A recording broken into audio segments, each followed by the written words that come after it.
एक समय की बात है। एक घने जंगल में एक छोटा काला कौवा रहता था। एक दिन कौवे ने एक सुंदर नजारा देखा। वह एक शानदार मोर था जिसकी रंग बिरंगी पंख धूप में चमक रही थीं। कौवे ने कहा, वाह, तुम्हारे पंख कितने खूबसूरत हैं।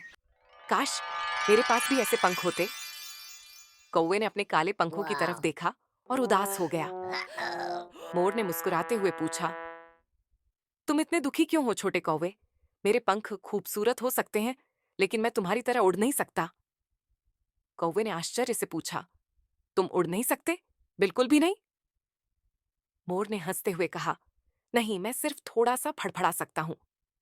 कौवे ने कुछ पल सोचा और फिर अपने पंख फैलाए। मैं उड़ सकता हूँ, मैं तो ये भूल ही गया था, उसने उत्साहित होकर कहा। फिर कौवा हवा में उड़ा और जंगल के ऊपर ऊंचाई तक पहुंच गया।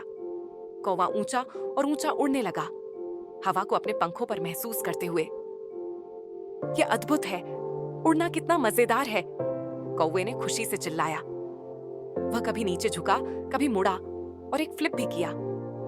नीचे मोर कौवे को उड़ता हुआ देख रहा था और उसकी प्रशंसा कर रहा था। देखा, तुम्हारे पास भी कुछ खास है, मोर ने कहा। कौवा नीचे उतरा और जमीन पर उतरा। वह खुशी से मुस्कुरा रहा था। मैंने कभी नहीं सोचा कि उड़ना मेरे लिए इतना अनमोल हो सकता है, कौवे ने गर्व से कहा। मोर ने सिर हिलाते हुए कहा, सही कहा, हमारे पास हमारी अपनी खासियतें हैं। उस दिन से कौवे ने रंगीन पंखों की इच्छा करना छोड़ दिया।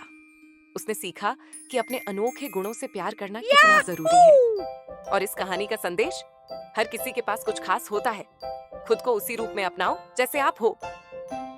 अगर आपको ये कहानी पसंद आई तो हमें एक बड़ा सा जरूर दें और हमारी चैनल को सब्सक्राइब करें ताकि आप ऐसी और मजेदार और ज्ञानवर्धक कहानियां देख सकें। घंटी का आइकन दबाएं और नई कहानियों की नोटिफिकेशन पाएं।